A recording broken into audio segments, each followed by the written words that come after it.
not that old.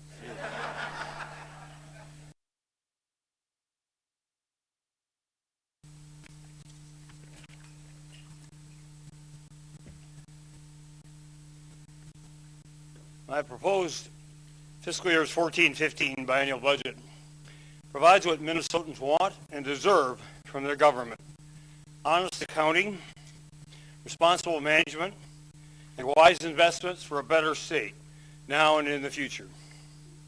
It ends the fiscal games, accounting gimmicks, payment delays, and other financial manipulations of the last 10 years. It eliminates the $1.1 billion deficit, then balances the rest of state government spending and revenues during the next 2 years. Let's start with the spending cuts. This budget extends some program cuts made in 2011 and saves money through tougher contracting with HMOs and streamlining and modernizing state government's administrative functions, as we've done with information technology services. As a result, my proposed budget spends almost $1.8 billion less in the next biennium than was forecasted when the previous administration departed. In addition, I'm proposing new investments in education and jobs, which I believe are essential to creating a better Minnesota for our citizens. We know that education is absolutely crucial to better job opportunities, higher incomes, and more fulfilling lives for Minnesotans today, for their children and grandchildren in the future. Yet we have consistently cut state funding for higher education and K-12 education over the last 10 years. We need to put our money where our beliefs are and where we know we can get results. My budget proposes to increase higher education funding by $240 million in the next biennium. These investments will prevent tuition increases, support research and innovation, and align higher education coursework and classrooms with the jobs of the future. It also includes a 25% increase in state student aid to help middle-class families afford higher education. Like higher education, funding in real dollars for K-12 education has declined in the last decade.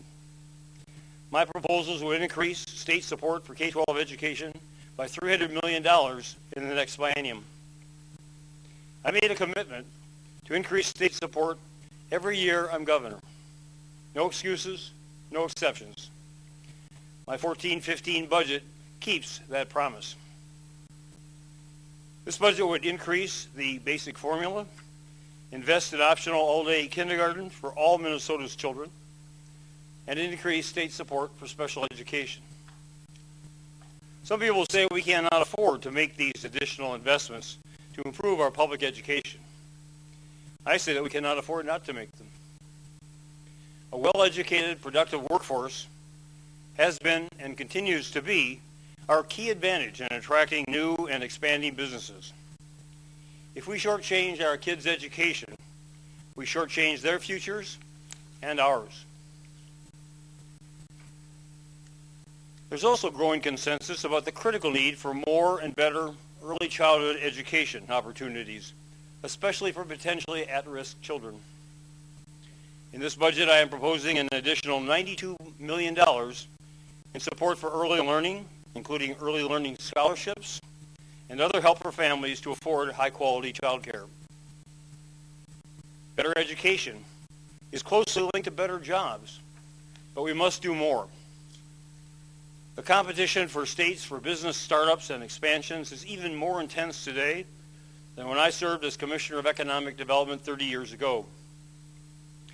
My budget proposes a total of $100 million to expand job creation, including support for the Minnesota Investment Fund, as well as a revised Job Z program to be called the Minnesota Job Creation Fund.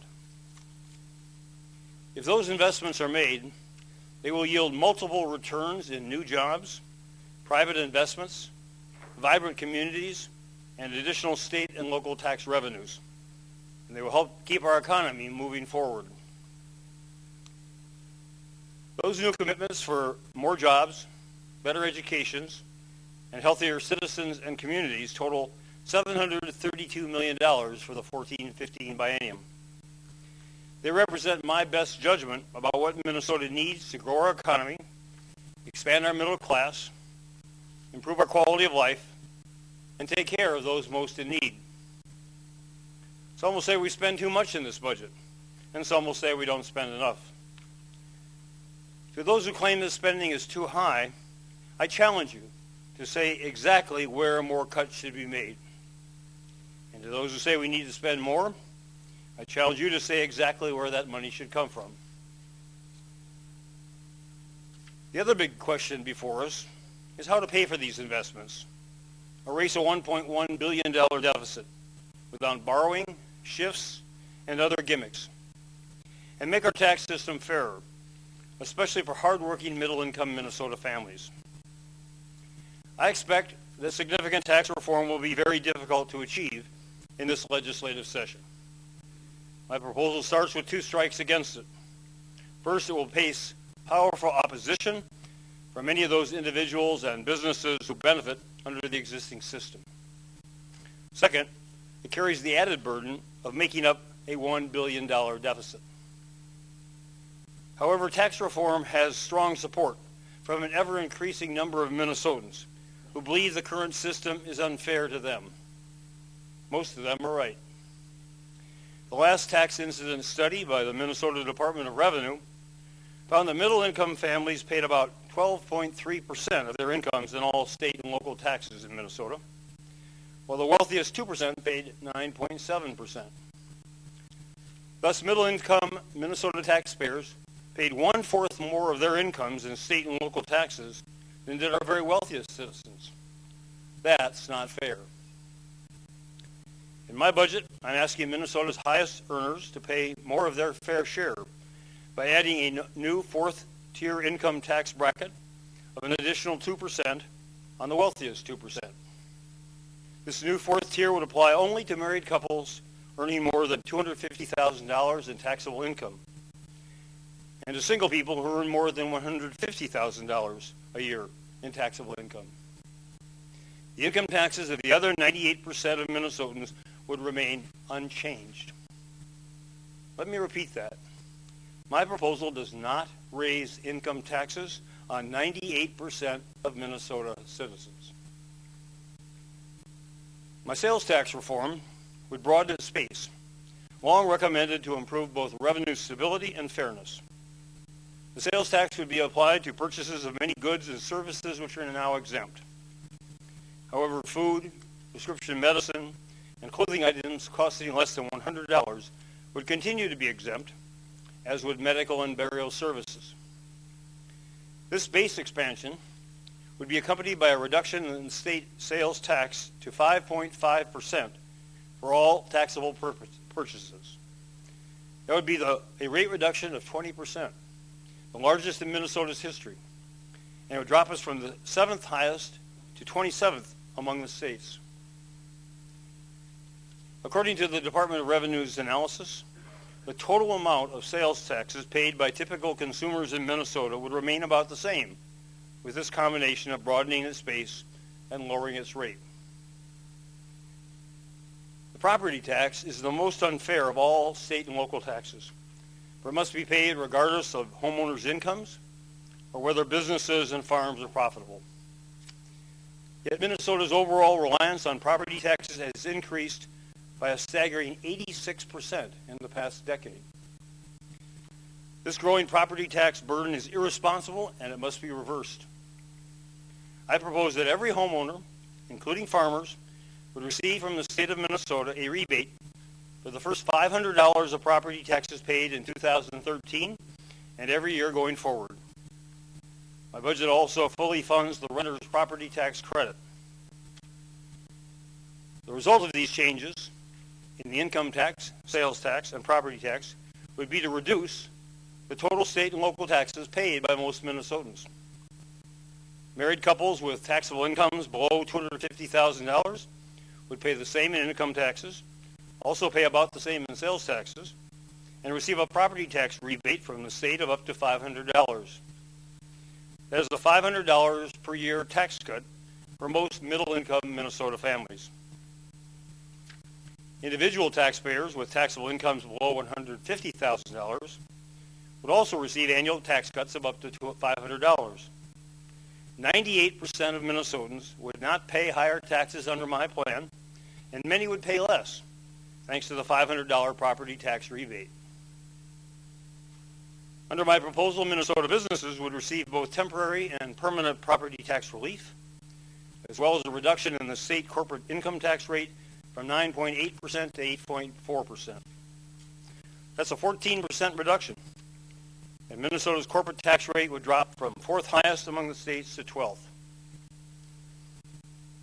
Businesses would join consumers in paying the new lower sales tax rate on a broader base of tax goods and services. Some business executives maintain that business purchases of services from other businesses should be exempt. However, if a Minnesota company today buys taxable goods, such as new carpeting or computers, it pays the same sales tax rate as does a middle-income family. Why then should a business not also pay sales taxes as families would on purchases of services like legal and accounting? Basic fairness says they should be treated the same, and under my proposal, they are. When I became governor 2 years ago, Minnesota state government faced a projected deficit of over $6 billion for the next biennium. During much of the previous decade, governors and legislatures spent more than they raised and filled the gaps with shifts, borrowing, and other one-time gimmicks, rather than facing and fixing their problems. In my first biennial budget, I proposed a balanced approach of spending cuts, new revenues, and more efficient government, which would have eliminated the projected deficits for both the current and the upcoming bienniums. The final compromise, as you know, included a mixture of cuts, shifts, borrowing, and other one-time measures. The results included a lowering of the state's credit rating and a remaining $1.1 billion for the next biennium. The budget I am proposing today will end those games and gimmicks and replace them with honest accounting and responsible financial management. It invests in jobs and education that will expand the middle class and strengthen our economy. It leads the way toward a better Minnesota. I'll be followed by Commissioner Showalter and Commissioner Franz for their presentations, and then stand for questions. Thank you. There we are.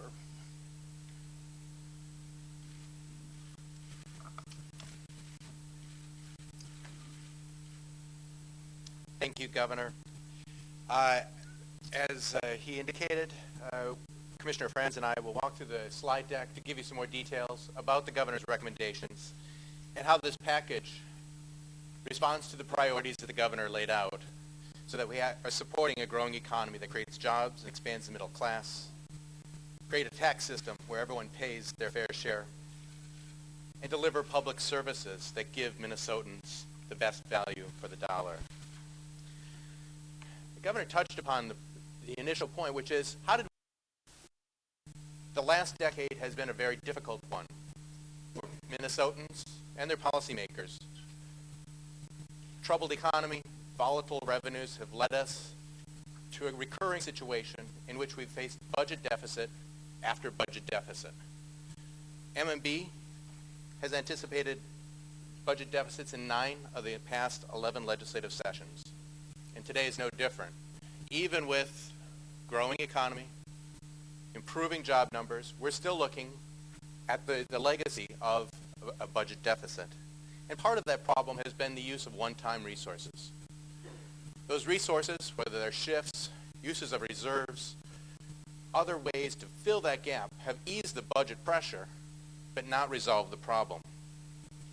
And that problem is a tax system that raises less than we've been promising to spend. That pressure has been pushed off to other areas. This slide points out one of those key areas, which is in property taxes, that even as state revenues have stagnated and state support for local units of government have stagnated and been reduced, property taxes have carried the burden, increasing by over 86% since 2002. That story is familiar. If you look at higher education, you'll see the same phenomenon, where tuitions have grown steadily in recent years, so that a graduate of a four-year institution, on average, now owes $30,000 upon completion of their degree. According to the Minnesota Taxpayers Association rankings, the state ranked 10th among states in per capita spending for K-12 education in 2002. That dropped to 20th by 2010. We've dealt with the budget math, but we still need to deal with the values and the strategy for keeping the state competitive and looking forward. And that's the moment. That's the moment that we're at right now, and taking a choice of trying to either balance the budget and technically resolving this current budget deficit, or working from shared values to invest in the future.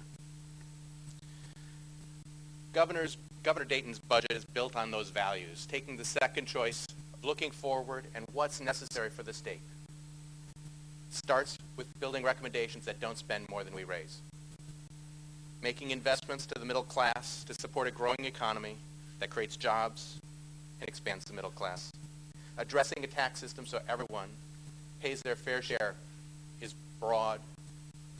And managing change within state government, challenging my colleagues and ourselves to manage government as effectively and efficiently as possible so that we can deliver the best value for the dollar. Together, he's charged us with making sustainable policies that not only resolve the short-term budget gap, but keep us on that path into the future. So what are we buying? The key thing is results. This is a performance-oriented budget. When we started working on this budget, we looked at the results. What are the things that we're trying to achieve? And focusing on specific things that we are trying to deliver. And the question was, can we change the trend? Can we work together in different ways to deliver results? The end product of that is a budget for a better Minnesota. Investing in strategies that we've known about for years, that we know can improve our future, and doing them now. Putting money into early education so that children are ready for school. Supporting early learning scholarships to provide access for 10,000 children. Supporting access to quality daycare. Helping improve the rates structure within the Department of Human Services for child care. And school-linked mental health grants. Continuing that focus on what strategies work and can help us in the long term as we look at our K-12 system as well. Supporting all-day kindergarten statewide. Increasing our funding for schools, both on a per-student basis and also filling in some of the gap on special education that's been there for too long and creating cross-subsidy problems. But it's not just an education funding problem, it's also looking at different things that help students achieve. Additional dollars put into housing finance for targeted rental subsidies for children who don't have a stable home, who are moving between schools and can't achieve, as long as that's the case. Also supporting teachers so that we have teacher growth and evaluation funding to back up and improve the education that's going on in our schools. But we know the K-12 system isn't the end. Our workforce needs to go further. We need more training going into the future. The governor recommends additional dollars, $80 million, in the state grant program, a 25% increase from the current program. That allows students to have a choice as to what kind of training and education is necessary for them to advance their career. Continuing on in supporting the higher education institutions themselves as well, because we know that is a place where business links up with our graduates. It's where we make sure that the workforce of the future gets the tools and materials necessary to go forward. In MnSCU alone, these recommendations will support 10,000 internships and apprenticeships, and further the acquisition of equipment and support and leverage about $30 million in private investment so that students coming out of their institutions will be ready for the workforce. But our ultimate job is making sure we have a network and an economy that grows jobs. At the Department of Employment and Economic Development, the governor is recommending $30 million for MIF, the Minnesota Investment Fund, an opportunity to retain and attract Minnesota businesses. Additional funding from the Job Creation Fund, and the Transportation and Economic Development effort, which is a combination between the Department of Transportation and DEED, so that we can respond to localized needs, make sure that the infrastructure works. Beyond that, the governor is recommending additional flexibility and opportunity for a 0.25% sales tax for the Met Council, so that we have the opportunity to build out a regional infrastructure on transportation that supports job and economic activity throughout the metro area. Now, these new ideas are important, but it is also important to recognize and work towards lowering the cost of government. In this budget, the governor recommends $225 million of reductions in cost allocations within his budget recommendations. These come across in many different areas, and they also were charged with absorbing inflation. So there's not a generalized cost of inflation. It is something that we are each individually trying to manage.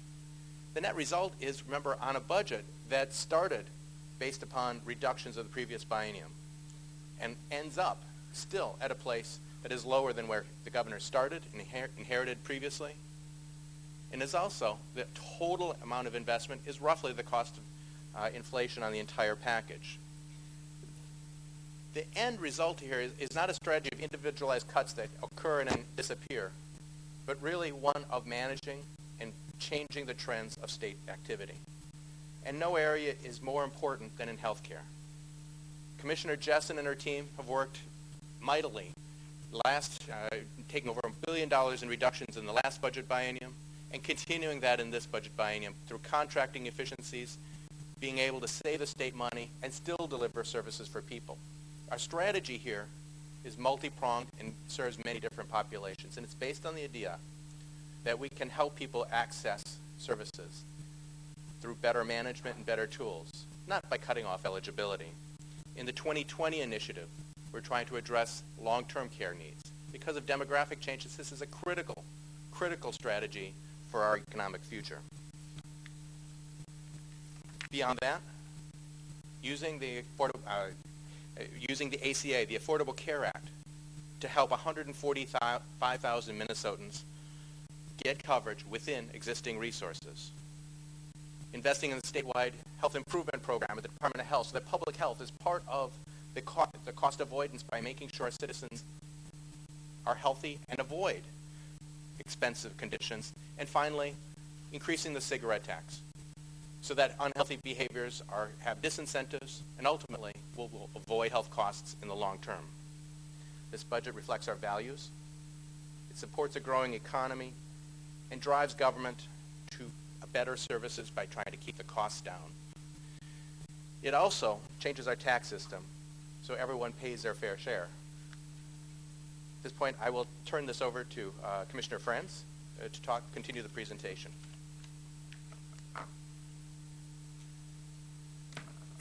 Thank you, Governor and Commissioner Showalter. The package that the Governor presents today is precisely that, a package. It's designed to produce a fair and balanced tax system where we reduce property taxes for homeowners and businesses, where we ask the top 2% to pay their fair share in income taxes, where we update and stabilize our sales taxes by reducing the rate and expanding the base, and by leveling the playing field for all businesses by reducing corporate tax breaks for some corporations so that all corporations pay a lower rate. I'm going to go through one slide each for the different tax areas to give you a little bit more detail, give a summary chart and a few examples, and then we'll be able to open it up for questions. First, in the property tax area. As the Governor mentioned, the property tax rebate begins in 2014. So for those property taxpayers who pay property taxes in 2013, that will be the basis of their rebate on their income tax return in 2014, where they can claim a rebate of up to $500 for property taxes paid. There's about 1.5 million homeowners in the state of Minnesota. We're also asking for a 2-year freeze for business property taxes. As many of you know, the property taxes for businesses has an inflation adjuster that increases the rate each year by inflation. We're asking for a 2-year freeze on that inflation adjuster and then a permanent reduction going forward after that 2 years so that the rate only goes up by half of inflation. We're asking for an increase in local government aid of $80 million a year beginning in 2014. We're asking for an increase in county program aid of $40 million beginning in 2014. The overall effect of the homeowner rebates, the local government aid, the business-wide property tax rate freeze will reduce property taxes, state and local property taxes by about 9.7% in 2014. We're asking in the income tax area that the top 2% pay their fair share. The new 2% increase would apply only for taxable income above the amounts we have listed here. So the marginal rate is only the increase for the income that is above this amount. It's $250,000 of taxable income for married filing joint. Just a way of reference, the typical family of four with two adults and two kids typically have about $309,000 of total family income before deductions and credits and exemptions that would have them wind up with about $250,000 of taxable income. For a head of household, it's $200,000 of taxable income, and for singles, it's $150,000 of taxable income. This new fourth tier will apply, as the governor mentioned, to about 2% of Minnesotans who pay taxes. In the sales tax rate area, as the governor mentioned, this is the largest sales tax rate reduction in the history of this state. Taking the 6.875 rate down to 20% is an enormous competitive factor for us. It takes us from the 7th highest statewide sales tax rate down to number 27. We believe that the new sales tax will be a modern tax that will reflect our economy. As you all know, if you followed my slideshow around, in the 1950s and 1960s, when the sales tax was implemented, about 2/3 of the consumer purchases were for goods at that time and about 1/3 for services. Now the reverse is true. About 2/3 of our economic spending by consumers now are for services and about 1/3 for consumer goods.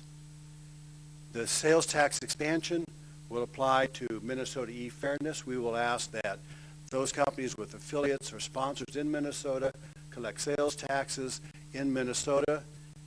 This is fair to businesses in main streets throughout Minnesota. This is not the federal piece, but we can at least make our step toward the state piece of e-Fairness. We would ask that the digital goods be expanded to include digital goods, even though I don't personally know how to download a digital good. So I'll be exempt from this tax forever.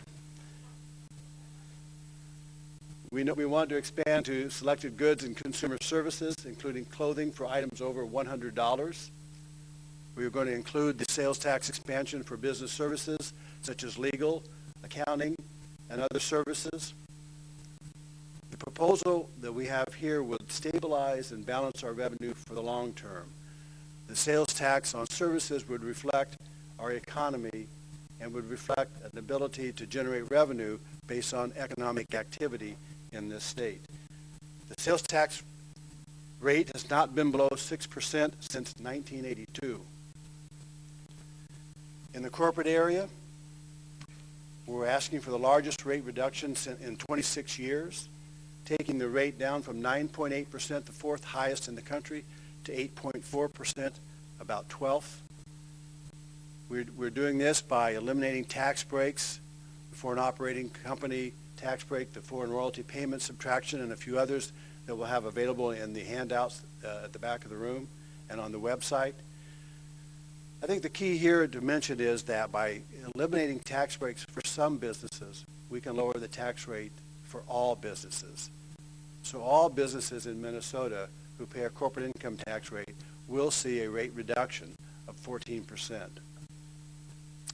Finally, in adding all the numbers together, in the individual income tax area, the fourth tier plus the part-year residence, that will be explained in the material in the back, generates a little over $1.1 billion for this biennium. The sales tax rate reduction and expansion generates a little over $2 billion for this biennium. The corporate income tax changes generate only about $4 million because we use the money that's generated from eliminating the tax breaks to fund the reduction in the corporate sales tax. Property tax relief would amount to almost $1.5 billion for this biennium. Cigarette and tobacco taxes would generate about $370 million for this biennium, and there are a few other minor provisions for $17 million. The total is $2.139 billion in revenue generated for this biennium. For those of you who have had the experience of seeing the three-legged stool that I drag around, you'll know that in 2010 we saw that the property tax leg of that three-legged stool really was out of balance. So these three sources of revenue, the property tax, the sales tax, and the income tax, have been balanced for many years, but the last 10 years we've seen an increasing reliance on the property tax. We saw that it got up to 40% of the three. Did you get the sound effect? Okay, good. We saw that imbalance occurring over a decade of reducing taxes or not doing anything with taxes at the state level, but pushing down all the pressure to the local level. Well, by making this significant change in the sales tax area and making these changes in the property taxes, for fiscal year 2015, the governor's plan would see the sales tax generate about 32%, property tax about 34%, and income tax about 34%.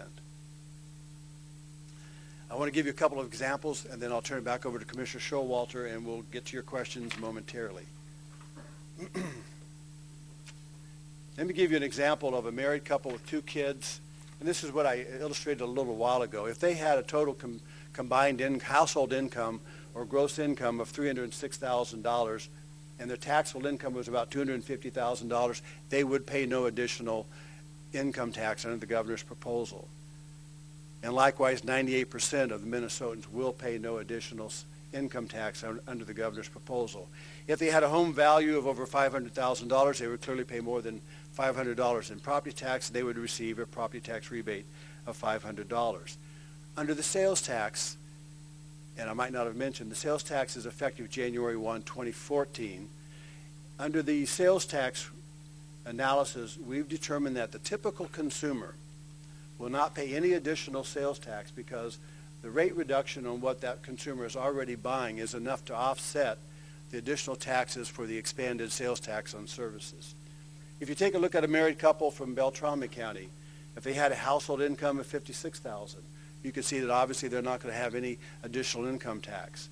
If their home value was $133,000, they would likewise receive a property tax rebate of $500 in 2014, and they would likewise see no additional sales tax expenditures if they're a typical consumer. Just a quick example on the corporate income tax rate. For Minnesota corporations who are taxed at the corporate level, the C corporations as we call them, if they had $1 million in taxable income, under the current tax, they would pay $98,000 in state income tax or franchise tax. Under the new tax, they would pay $84,000, or a tax savings of $14,000, or 14%.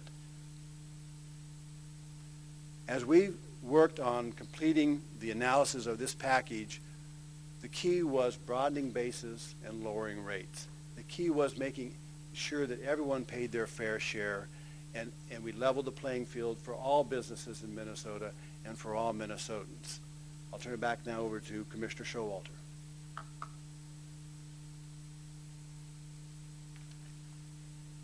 So we're on the home stretch because we're back to the math.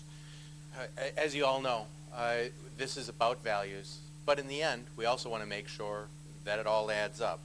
And the governor's recommendations most certainly do. What you see here is a summary of the governor's recommendations for 2014 and 15. Beginning to address the $1.1 billion deficit through a combination of new revenues, net reductions, and net new spending, ultimately resolving the budget deficit in the current biennium. There are no new shifts, no gimmicks involved with it, just a straightforward approach to resolving the budget deficit. If you're looking at how much of this is growth over forecast, it's about 2.8%. But this is a structurally sound proposal something that not only addresses the current questions of the society, of our workforce and of jobs, but also looking into the future. As you can see, gradually we start to dig our way out of the hole. We've been in for so many years in that recurring deficit situation. This proposal takes us and starts to balance our revenues and our spending in 2014, moving us away from the place we've been, so that by 2015 we've got a balanced biennial budget, with the ability to continue sustaining those programs and those commitments into the next biennium, so that by 2016 and 17 we not only can structurally balance the budget, but we have the wherewithal to start and complete repayment of the K-12 education shifts. The whole package here is about balance, it's about sustainability, and about values. As the governor likes to say, this is the first word, not the final word of the budget. But it is a strategy for moving Minnesota toward the future, addressing those problems that we have all talked about for quite a while, and making smart investments in ways that we know can yield demonstrable results. Thank you for your attention, and I will turn it back to the governor as we stand for any questions.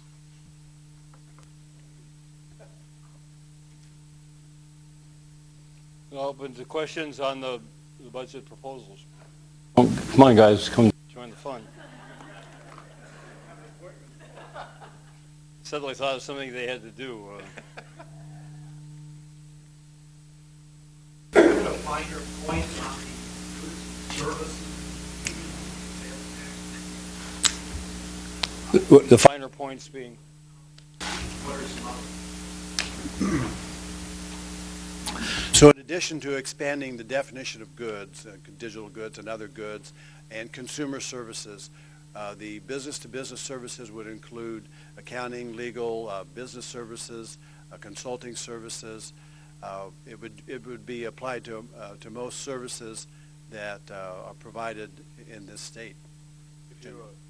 If you take the Department of Revenue's most recent tax expenditure report and look at the section that relates to, again, the exemption of consumer purchases of services and then business purchases of services, most of those would be taxed, but at this lower rate.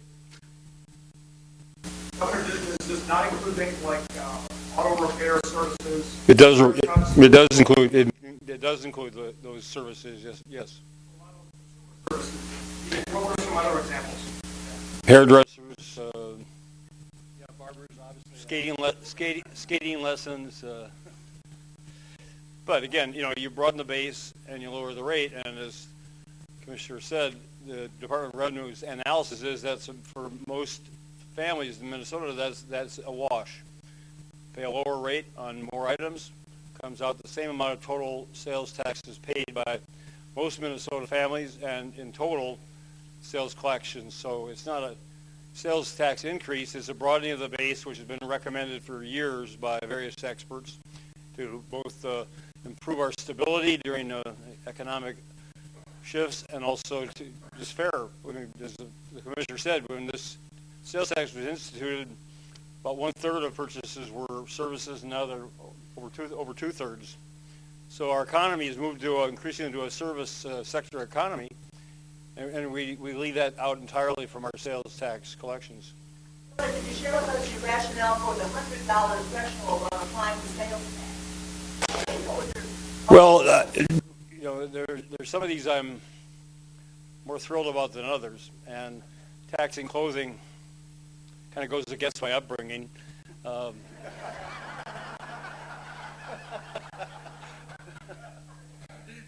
more importantly, it's an area where you have a hard time separating out those who are buying the necessities of life, such as winter coats, and people who are buying what are essentially fine purchases, but at levels of expenditure that are not no longer necessities. So we tried. It's an arbitrary number. If somebody had a better way to approach it, a more refined way, I hope we could move to that over time. But at this point, it's the best we could come up with in terms of allowing people to buy items that are necessities and lower costs than paying sales tax on those that are higher costs, and I'm sure it'll give rise to many, many $99.99 specials around the state in the years to come.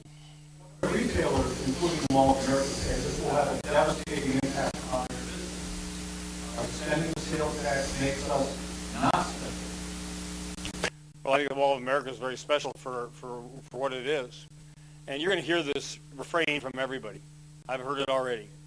You know, everybody who's not paying taxes or is not paying their fair share of taxes and is being asked to start paying taxes or pay more taxes, it's devastating, it's ruinous. Everybody's going to leave the state. I mean, I've heard this for 30 years. You know, and you got to tax somebody, so we're going to tax just the few middle-income taxpayer and families who, as the property tax burden goes higher and higher, bear more and more of their unfair share, or are we going to ask everybody, businesses and high-income earners as well as everyone else, to pay a fair share? And, you know, if the vested interests that are benefiting from these current inequities are successful, there won't be any change. But then middle-income taxpayers are going to continue to bear an unfair share of the tax burden in Minnesota. And as Commissioner Franz, who I credit with going all over the state to talk and listen to people about tax policy, more and more Minnesotans think it's just a terribly unfair system, and more of them are right. Governor, a couple of years ago there was a tax reform change that were very radical, including taking out homeowners, taxes for homeowners. Were those things on the table and tossed out? What were some of the things that didn't get cut here? Well, we could conform with the federal on allowing deductions for home mortgages, for charitable deductions, for some of the other state and local, federal taxes paid. Is that right, federal from the state? So, you know, I mean, you could take those out as well. They're very significant, and they're kind of strike at the marrow of our present tax system. So we didn't and talk about Minnesota being a quote-unquote outlier, which is the charge made if we raise any tax. I would certainly apply to those if we were to eliminate those tax exemptions. So we didn't consider it seriously. Over the years, Governor Dayton proposed expanding the sales tax rate. Many individuals passed out that shot. Why do you think it's time to wait? I don't know. As I said in my remarks, I'm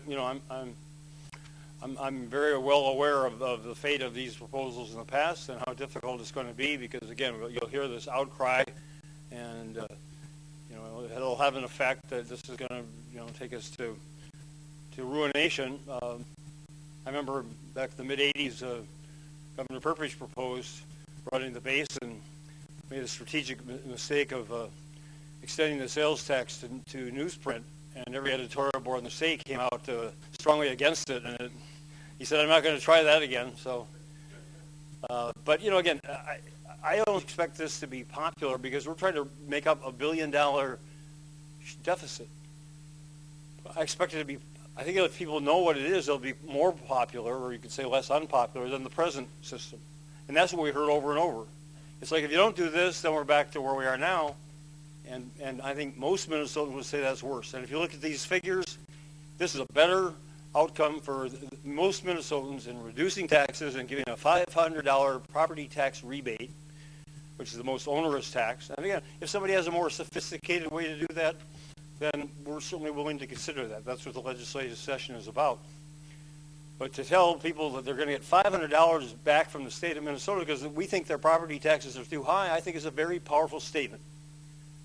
And we're going to reduce spending overall. We're going to provide another $80 million for local government aids, and another $40 million for county program aids, so that they can also keep their property taxes down. We're going to put more state money into our schools, so we're not going to force as many referenda.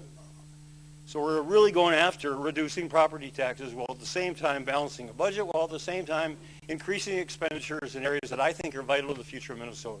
I think it's a balanced approach.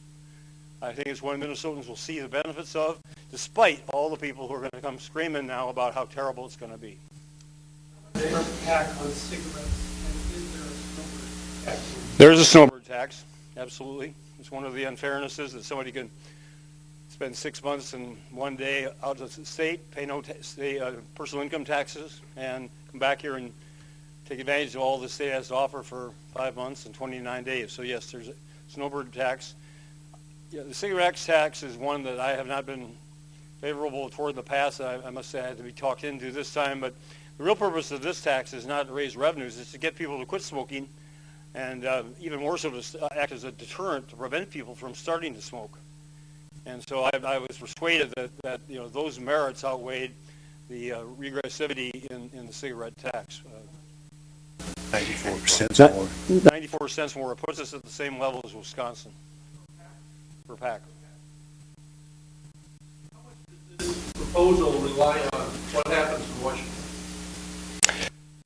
Well, I don't think this proposal itself relies on what happens in Washington in terms of state expenditures, but 31% of our state revenues in the next biennium will come from the federal government from various programs. So once and if those programs start to be cut, and especially if they're going to be cut seriously, then we'll feel those effects. We rank 49th per capita in federal expenditures for our state. So we're about the least reliant state on federal programs of any state in the nation. So if they start cutting them, we'll be comparatively less affected, but we will be affected, and we'll have to deal with that as it comes.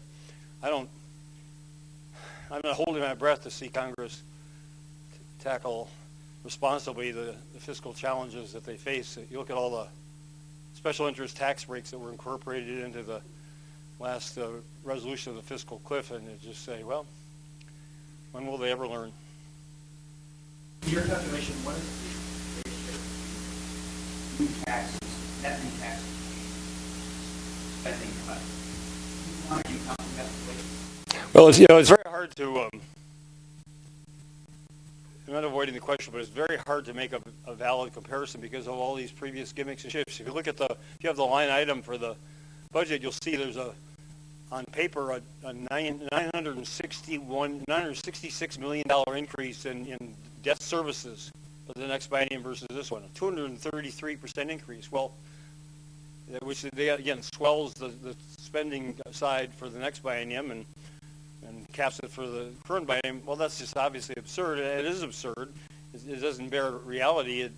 Commissioner Showalter and his staff could explain it in ways that I'm still struggling to understand, but it has to do with the shift, the tobacco bond sales and using some of those revenues to pay for debt instead. So, it's hard to make a calculation. I guess the one I go back to, because I think it's the most valid, is the November 2010 forecast, which was the operative forecast when I took office in January of 2011, predicted a level of spending, and based on current law, based on the laws that the previous governors and legislatures had enacted, that the then 2011 legislature and I inherited, and that predicted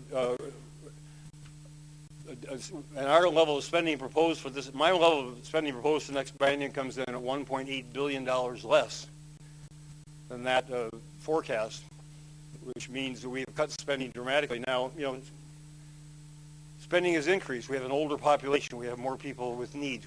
I want to spend more for education. I think that's a wise investment in the future.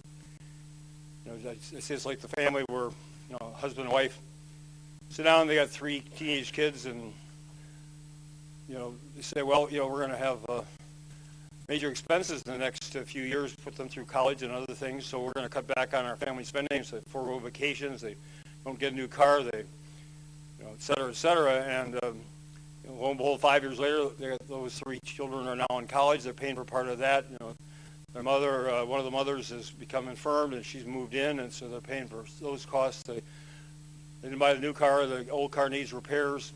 If you look at their spending level, those 5 years compared to 5 years before, they're spending more money. So you say, well, they didn't cut spending. Well, they did. But other needs imposed themselves that resulted overall in a higher spending level compared to the previous one, but also a much lower spending level than would have been the case if they hadn't taken those cost-conserving steps, and that's what we've done. Commissioner Jessen and the Department of Human Services have done a phenomenal job of reducing and saving Minnesota taxpayers and federal taxpayers close to over $1 billion and close to $2 billion in 4 years. I don't have those exactly right, but they're on the chart. But you know, a phenomenal job of reducing expenditures, yet at the same time, our elderly population grows, people with disabilities, and those two populations, people with disabilities and the elderly, who make up 25% of the recipients of medical assistance, use 2/3 of the expenditures from those programs. So, and they're going to continue to increase. So, you know, we face the same challenge every other state and the federal government is how to contain healthcare costs in a way that, you know, allows us to have balanced budgets.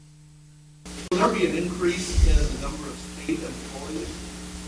If anything, there'll be fewer state employees because the inflation is not factored into this biennial budget as it was not to the last one, and the number of state employees was reduced and will continue to be, probably have to be reduced. Not as much this biennium, if this budget is adopted, as the last biennium.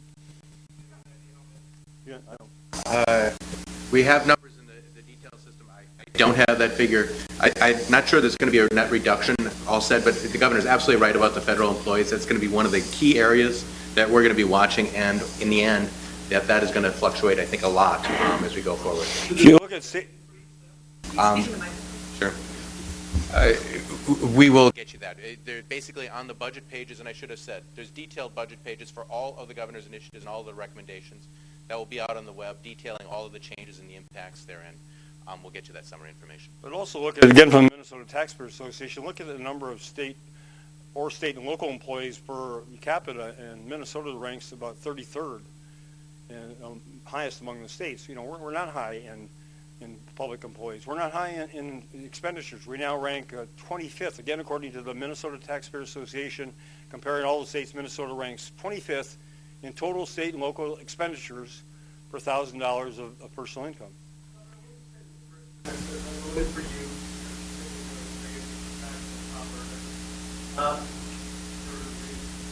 potentially expanding the sales tax.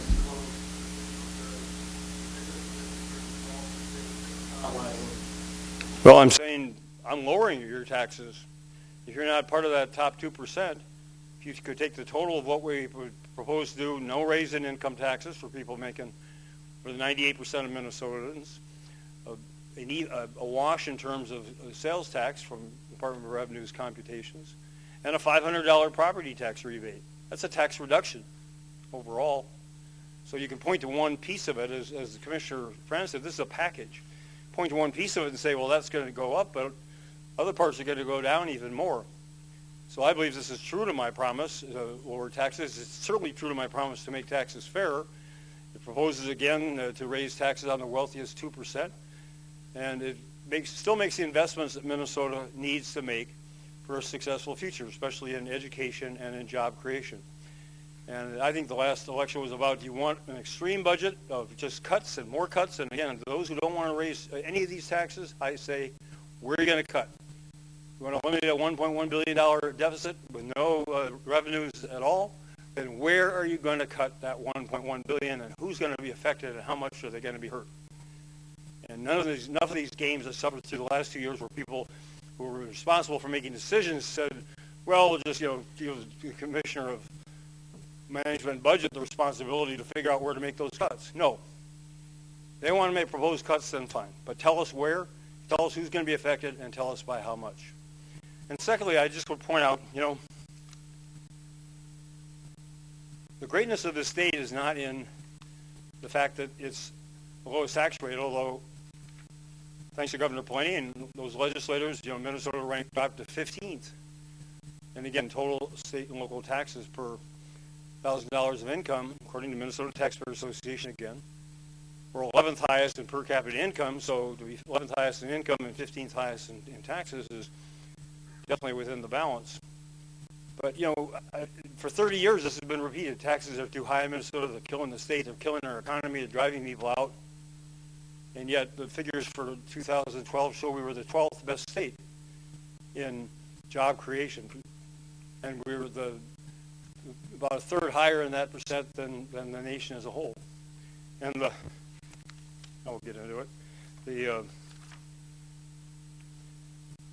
again, as I said, Minnesota has the 12th best job growth among the 50 states and the District of Columbia in 2012. So the lowest tax states in the country, if this argument holds, lower taxes, better economic growth. South Dakota was the lowest in total state and local taxes per thousand income. In other words, ranked 51st. And it ranked 44th best in job growth.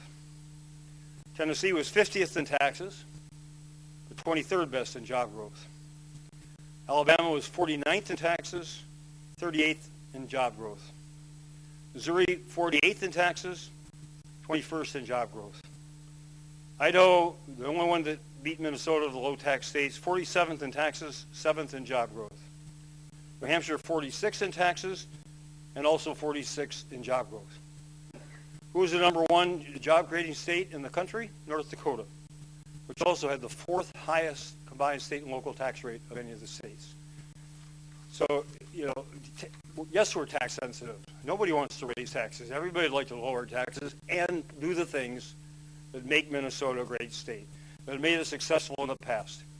We may not have the lowest taxes, but we have the best value for taxes for individuals, for businesses, the quality of life, the quality of medical services and environmental protection and clean air and clean water. And yeah, we face all those challenges, but I've been all over this country and I've been around a lot of the world, and no one compares to Minnesota. My physician in Rochester's wife, they lived in Missouri for a couple of years. He said Missouri, their children started in the public schools there, and their attitude is, you know, if you learned enough to pass first grade, that's it. We're not going to give you any advanced studies, any new opportunities. You pass the tests at the beginning of the year. Do whatever, because you're on to second grade the next year. And she said it was just phenomenal to come to Minnesota, where there's a whole different approach to providing the best possible education, individualized for each and every student. Those are the things that we don't have a perspective on, because most of us, I have never lived in Missouri, but people who have been elsewhere come here appreciate just how much we've done with what we have. And it didn't happen by accident. It didn't happen because we made this state 20, 30 years ago 50th in taxes.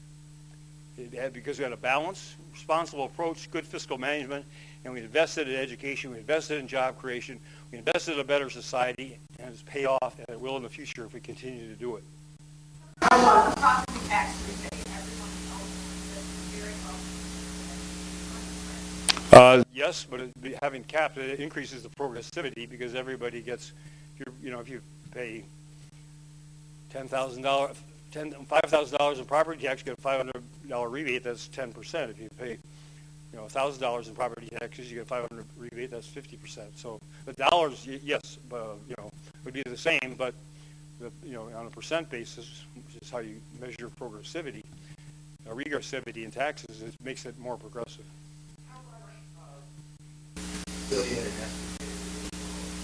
Sales tax that provides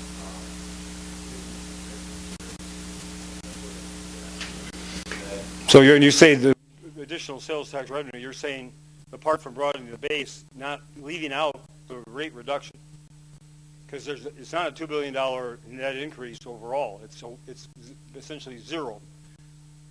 Broaden the base. I mean, if it's $2 billion, I don't know what it is. Let's say it's $2 billion, and then you lower the rate, you reduce $2 billion, so you end up with a net zero. How much of that comes from? How much of that? So which part do you want to talk about? You want to talk about just the increase part, not the decrease? I don't know which part contributes to business. Do you? I think the governor really points out the fact that when you do the rate reduction, everything you've been buying now is now a statewide 5.5%. So it goes down for everybody, for everything that's subject to the sales tax. That has a tremendously progressive effect for the sales tax. And then for those business-to-business services, those will generate more revenue. But the total revenue package is based upon all consumer purchases of all services and all goods. So the net, in terms of the $2 billion to the bottom line, comes from all of the sales. And may I just go back into that Mall of America concern and other retailers? Our rate right now on those items that are taxed, we're the 7th highest state in the nation in our sales tax rate.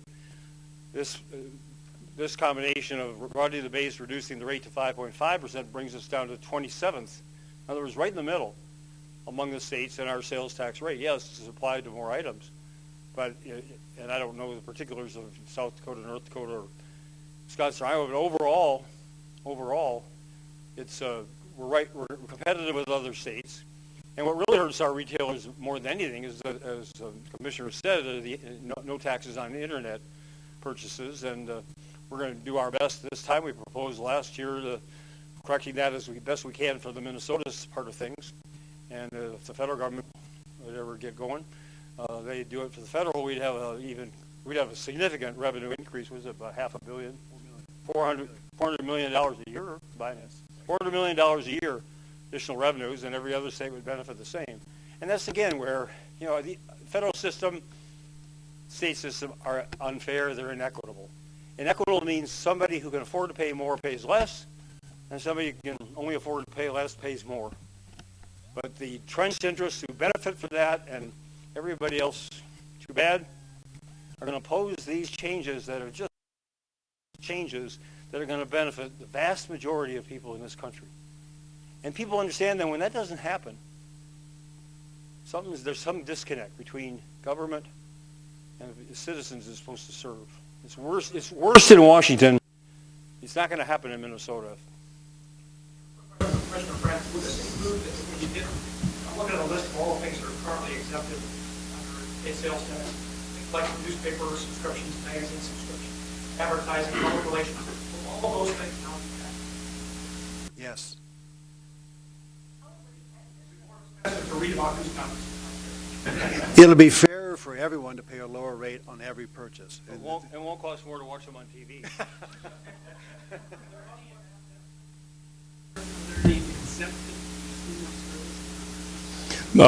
Medical services, burial services. Correct. Yeah. You only get to take that exemption once. So.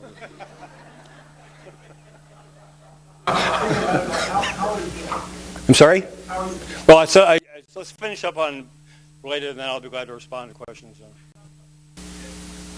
I'm sorry, I didn't hear you.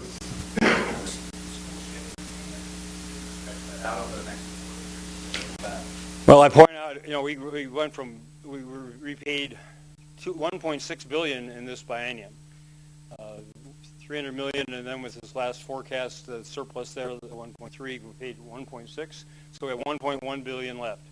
So we made major strides forward, and yes, there's more to do. If my revenue proposal, raising the income tax rate by 2% on the wealthiest 2%, which I made in 2011, if that had been adopted, we'd have enough of a surplus in this biennium to pay off the school debt entirely. And we'd have enough revenue to start the next biennium without a projected deficit. And that's the difference between responsible financial management and avoiding those problems and making lots of speeches about what they're not doing and passing the expenses on to the next biennium or even the next generation. So it'll take till the end of the next biennium, but we'll get there and then we won't do it again. Government aid program, does this budget include the match formula or any other? It does not at this point, but we're certainly glad to talk with the legislature about that. And you get some insight?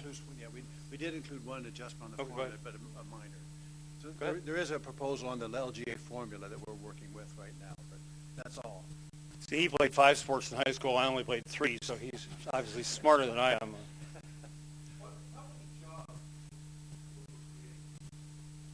Well, more than without it. I don't know. I can't give you a number. I mean, as we point out, I think we're talking about many thousands of jobs, and not only that, better jobs. We had a conference in California a couple weeks ago, and the representative of Microsoft said there are currently 3,600 vacancies in Microsoft system, all for people with computer science degrees or experience. Starting salary is $105,000. With benefits, it's a $200,000 a year package. A lot of my commissioners started filling out applications right away. But they don't have the people, and there's other companies in that field are in the same boat. There aren't the people with the experience or the training, And this is where we got to realign our education system for those hugely well-paying jobs. I thought, what if we could go into every high school in Minnesota and say, you know, if you high school sophomores, juniors, if you focus on computer science and you do your best here and you go through 4 years of college, you can step out and start earning over $100,000 a year. I would think it would motivate a lot of them. But there's this disconnect between what people think their options are and what they are potentially. And so those are the kind of things that and I've heard that all over the state from businesses. We can't fill engineers. We can't fill architectural draftsmen and women. We can't fill this because we don't have those specialized skills. So the opportunities are there, but they all depend on education. And everybody says the economy of the future is going to be even more reliant on people with good education. So good educations translate to better jobs, more jobs, and I think it's clear that we need to get back and on track toward that goal. Governor, you say you expect powerful opposition to the budget for the veterans. So could you elaborate on exactly where you expect the powerful opposition to come from, how you expect your fellow allies in the legislature to up to that, and are you setting up a situation where business and corporate interests are at odds with the budget? Well, I can't say who's going to be at odds with it, who will support it. If people look at the best interests of the state of Minnesota beyond their own individual concern, and everybody looks at their individual concern, I respect that. But if you take a look at the fact that we're all interdependent and that Minnesota, to be successful in the future, benefits everybody, and conversely unsuccessful harms everybody, then to me, everyone should support it. But that's obviously my point of view. Though in the past I have seen in state and federal tax reform initiatives that people who pay nothing or pay less than what they would in the fairer system, most of them oppose those changes. Some are definitely far more enlightened and far more have a broader view, and they're supportive. We've seen that in Minnesota with high wealth, high income individuals who come out and said publicly they would support paying more in taxes. I'm not out to raise anybody's taxes. I'm out to raise enough revenues to do what's right for Minnesota. And so, if somebody thinks that it's unnecessary spending somewhere, please tell me where it is. I mean that sincerely. We spent 2 years looking everywhere, scouring every program, looking for how we can reduce, looking at how we can streamline, look how we can make it more efficient, better. And we'll continue to do so. So if anybody's got ideas about how to reduce state spending in ways that don't harm people, we're all ears. Otherwise, at least have the honesty and the integrity to say, well, we don't want to pay $1 more in taxes, and so, make another cut in nursing homes, or don't give nursing home care providers any kind of increase for the 5th and 6th years in a row. I mean, be specific about who's going to, take the hit. And that's the debate we'll have. That's the debate the next 5 months we'll have in the legislature. I don't know a quarter of the legislators. Looking forward to meeting them. We're having receptions starting next week. I'll be looking forward to working with them. So I don't know. We're meeting with the 4 caucuses this afternoon. Maybe get a sense of it. So, but again, I would just say to those who are going to oppose this, what's your better alternative?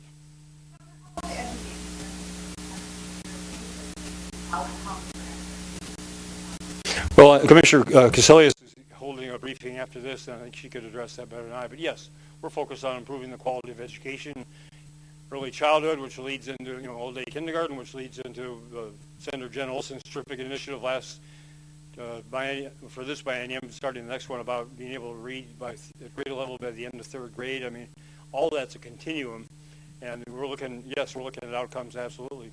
Same thing with what Commissioner Casilius and Director of Higher Education Poggemiller have been working on, which is a continuum between high school and college, and again linked to the jobs of the future, and also preparing young people for the opportunities of the future. And the university and MnSCU are of course part of that, and also making access to higher education more affordable, especially for middle income families who are really being priced out of the market with the tuition increases at both the MnSCU and the university campuses. Additional funding for nothing for roads and bridges. Why not? Because Commissioner Zelli's only been on the job for like a week.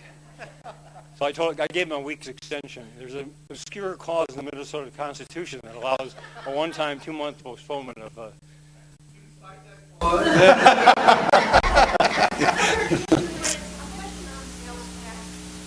it revenue neutral, or are you actually adding revenue to the bottom line of the state budget? Yeah. You are adding $2 billion. In what? 2 billion In total revenues. Total revenue. In total revenues, not the sales tax, but total revenues. Sales tax, you flattened it out and made it lower. For consumers. It's revenue neutral.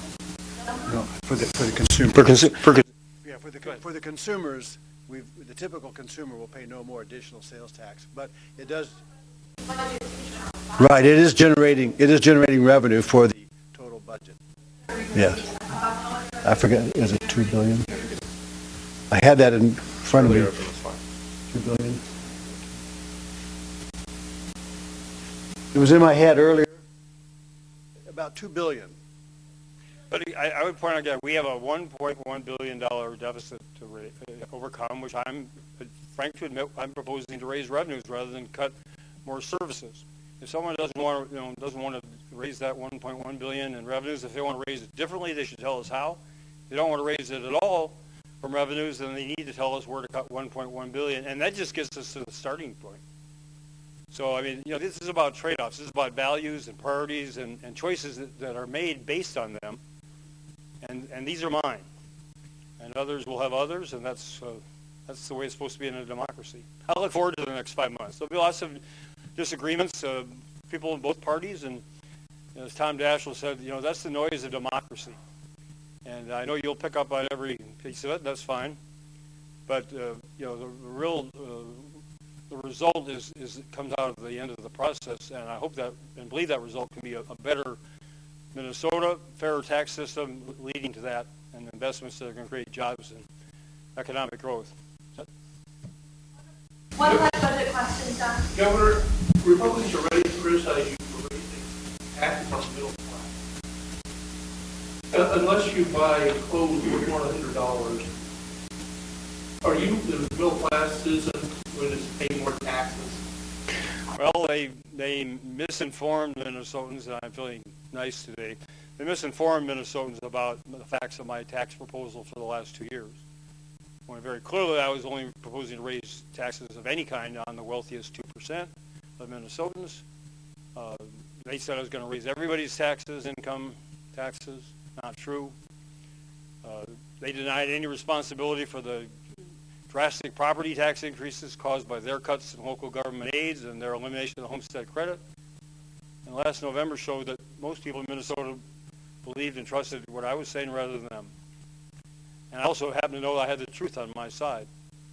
In this case, go back again, and Commissioner France would be happy to go through these examples, and if people want to run other scenarios, we'll ask revenue to cut other scenarios. But if you're a middle-income family or even upper middle income, and your combined income with your spouse is less than $250,000 a year in taxable income, and you're paying $500 or more in property taxes, you'll get a $500 reduction in total state and local taxes. And sales tax will be a wash. You'll pay on more items, you'll pay a lower rate. If somebody, those are the facts. Individual making taxable income less than $150,000, same deal, and paying over $500 in property taxes. $500 cut, tax cut. So I don't know where you can fabricate this, raising taxes on the average Minnesota, but they've done it before, so I expect they'll do it again.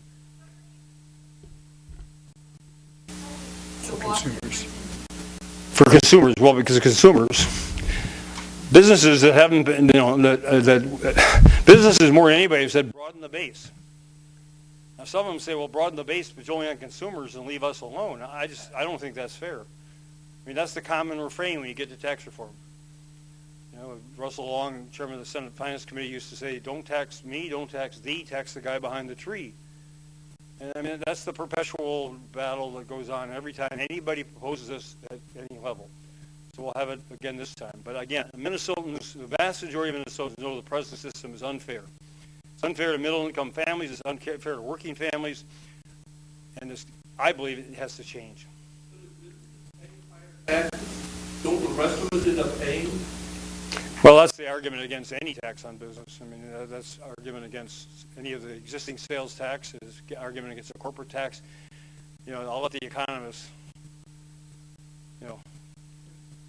my own view is you tax entities and people fairly. You come out with a system that people trust and they believe is working as best it can for them. I mean, this is the beginning. We have over the next decade or so, especially at the federal level, dug ourselves into a hole that is going to require a lot of these tough decisions. And I hope that, I understand and I respect that people want to look at their own individual situation. They should. They certainly have a right to. But you got to also look at the broader picture. What's going to preserve and enhance this state? What's going to preserve this country fiscally? Because we're going right now, it's going to ruination at the federal level. So nobody wants to pay $1 more in taxes. Everybody wants to continue to get their special tax breaks. Our deficit will continue to exceed $1 trillion a year. And our kids and our grandkids are going to look at us in a decade or two and say, what did you do to us? That's what's at stake. Be easier just to propose continuation of the status quo, try to pick up the deficit somehow, and avoid all this. But that would be irresponsible in my view, because the future really is at stake. Okay? My back is good. My gait has been temporarily restricted, but my gaze is uninhibited. I will give you one anecdote, though. Mayo, and other places too, and here in the Twin Cities, just makes you realize, quality medical system is absolutely priceless. So, but I had 7:30 surgery, and so they tell me to get there at 5:30, and reasons that escape me. But I've learned never argue with somebody who's holding a scalpel when you don't.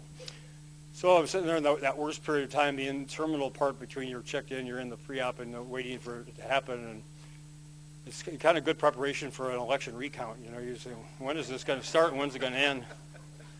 Well, at least they put you out for this one. So the doctor comes in and he signs my lower back where he's going to make the incision. And I said, is that so you get the correct part of my anatomy? He said, no, that's so we operate on the correct patient. And I thought, I'm for that.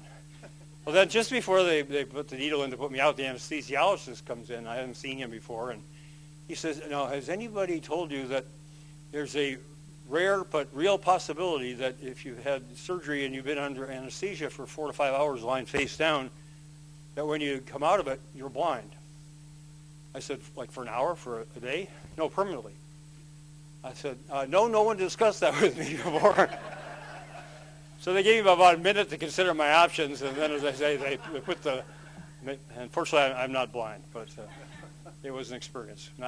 Anyway, anything else on any other topic? Have a good day.